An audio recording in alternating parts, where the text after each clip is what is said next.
When US-made F-16s started arriving in Ukraine in August 2024, the war Russia started took a turn. The F-16s weren't silver bullets, but they gave Ukraine options, especially when it came to defending against Russia's rampant missile and drone attacks.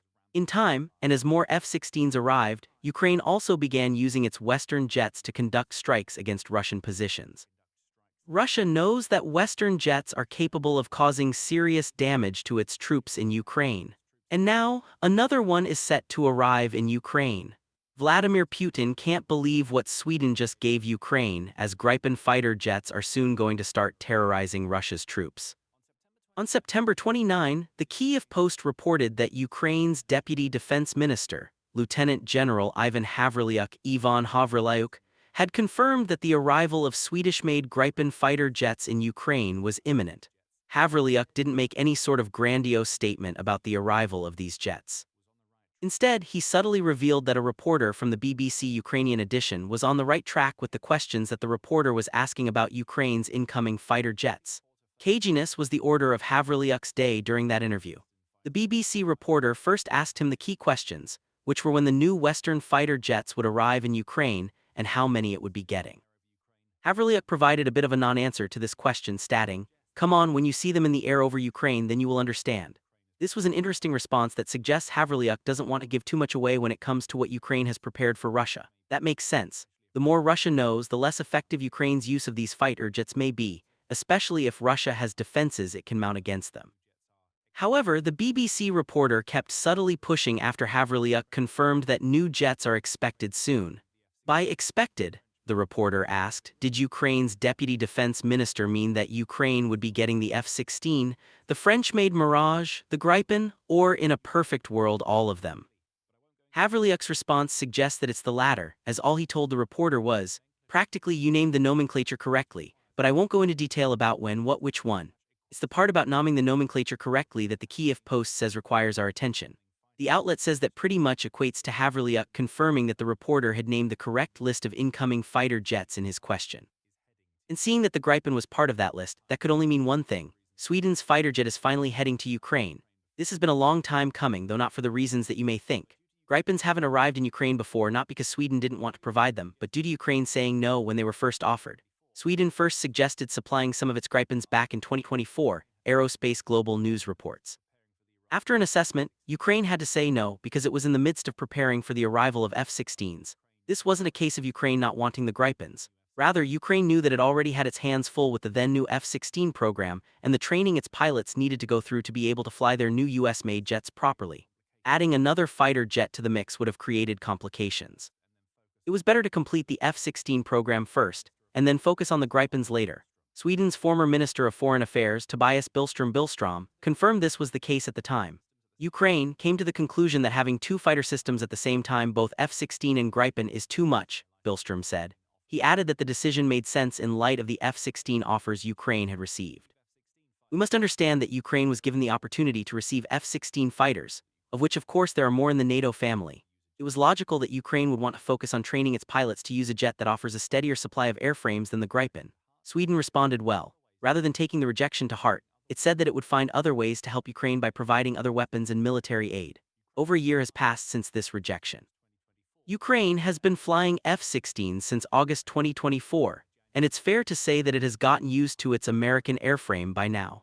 By January 2025, a Ukrainian pilot managed to break the world record for the number of cruise missiles shot down during a single F-16 sortie, taking out 6 in one sitting. The F-16 program, at least on the pilot education side, is now complete, which means Ukraine is finally able to change its answer about the Gripen. Now it's saying yes. That yes came in September, as discussions had opened between Ukraine and its European partners regarding several jets. The Kyiv Post reported on these discussions on September 22, noting that the focus seemed to be on Eurofighter Typhoon jets. However, it also noted that Ukraine's defense minister, Rustem Umerov, had confirmed there were commitments or consultations for the Gripen ongoing. Though a similarly cagey response to the Gripen question as that provided by his deputy, Umerov's confirmation that commitments were in place was big. Sweden can't make a commitment if Ukraine refuses to take the Gripens it's offering off its hands. The fact that a commitment has been made confirms that Ukraine has said yes, and the Gripen is on its way, and Ukraine will be happy to have this jet in its arsenal. The Gripen had been making headlines just days before Havrilyuk confirmed that the jets are on the list of those that are coming to Ukraine. On September 26, Euromaidan Press reported that Russia was once again pulling its recent trick of sending its fighter jets to within touching distance of NATO airspace. This time, it was the Baltic state of Lithuania that Russia targeted. 5 of Russia's jets approached Lithuania's airspace in what was a move intended to both serve as a threat and a provocation to NATO. The 5-jet formation included a trio of MiG-31s, much like the MiG-31s Russia sent into Estonia's airspace earlier in September. Only this time the MiGs were accompanied by a Su-30 and a Su-35. The threat was getting bigger. But Russia didn't dare risk sending the jets into Lithuania's airspace. Russia has already been warned by Poland that the next Russian jet that enters NATO airspace is going to be shot down. NATO itself appears to have confirmed this is the case, as you can find out by watching our video covering the new NATO threat. So rather than risk the wrath of NATO, Putin sent his jets to the outskirts of Lithuania. We're telling you all of this because, as you've likely already concluded, NATO had to respond to Russia and its fighter jet games. And it did so by sending in the very airframe that Ukraine now says it's on the verge of receiving from Sweden. The NATO air policing mission operating in Lithuania sent Gripens provided by Hungary to identify Russia's fighter jets and escort them away from Lithuania. That's a vote of confidence in the Swedish jets. If NATO didn't think they were up for the job of dealing with Russia's fighters, it would have sent something else. It didn't. Gripens confronted Russia during its latest aerial incursions, and Gripens succeeded in sending the Russian jets packing. And now, this exact jet is the one that is soon going to be arriving in Ukraine. Of course, this leads us to the obvious question of what exactly Ukraine is getting. We don't have all of the answers to this question. Havrilyuk provided no more details beyond confirming that Gripens were on their way. We don't know which version of the Gripen Ukraine is set to receive, nor do we know how many of these Swedish jets are en route to the country. We do know that there's already a relationship between the Ukrainian and Swedish air forces, as May saw Ukraine's Ministry of Defense confirm that it was going to receive Saab's help to upgrade some of its Soviet-era jets.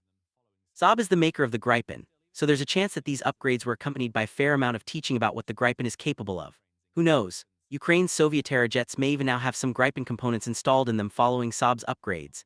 Still, even though we don't know the answers to what many would consider the most important questions when it comes to Ukraine's incoming Gripens, what we can tell you is that the jet is among the most capable that Europe has to offer. Army Recognition offers the basic specifications, noting that the Gripen is a single-engine multi-role fighter that was specifically designed to meet both current and future threats. What Russia just sent close to Lithuania is a current threat. With Gripens in its arsenal, Ukraine should theoretically be capable of dealing with anything that Russia comes up with in the near future. Though the Gripen has many intelligent design features, its advanced aerodynamic layout may be the highlight.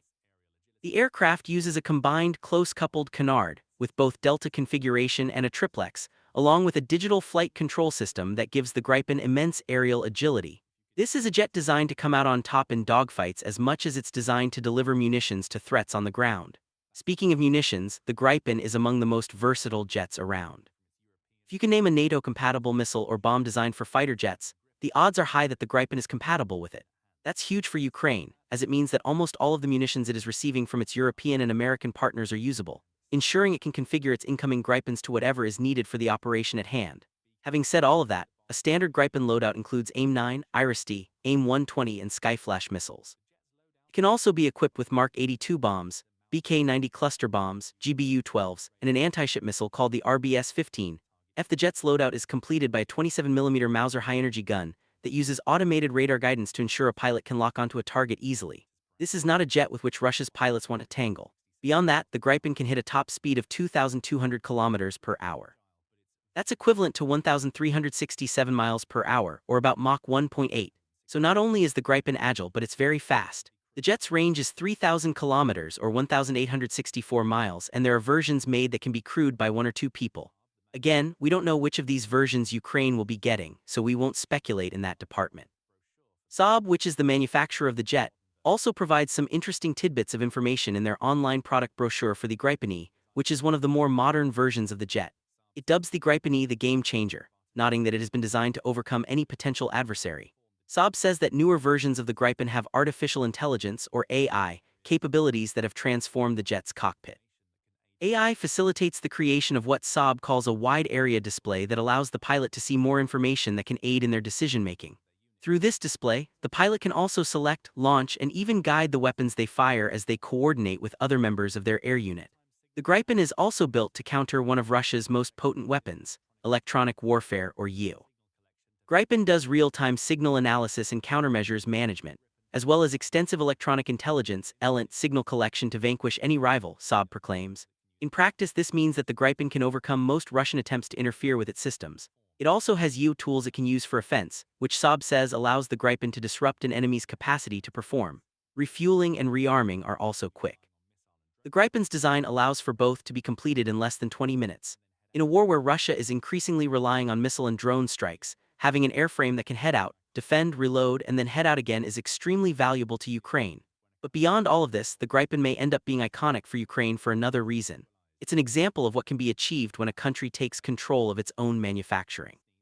When Sweden conceptualized the Gripen, several other aerial platforms were available to be bought.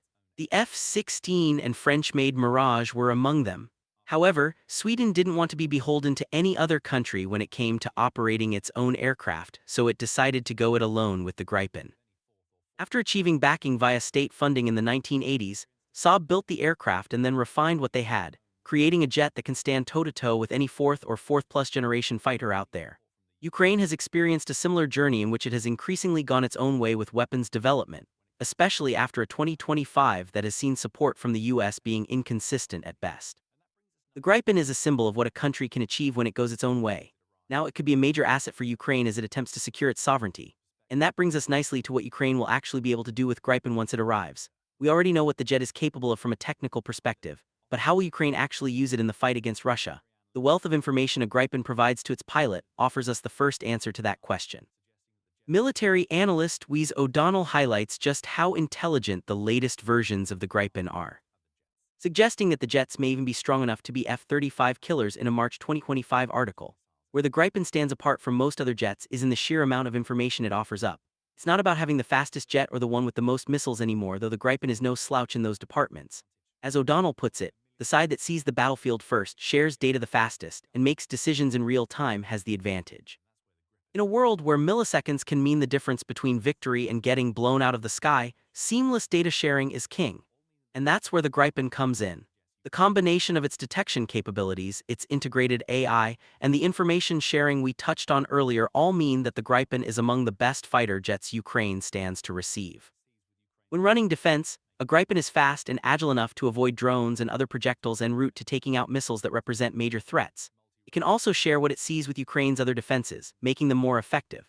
Offensively, the Gripen is agile enough to avoid many types of air defense missiles, with its multi-role nature making it just as useful for striking ground targets as it is in confronting aerial ones.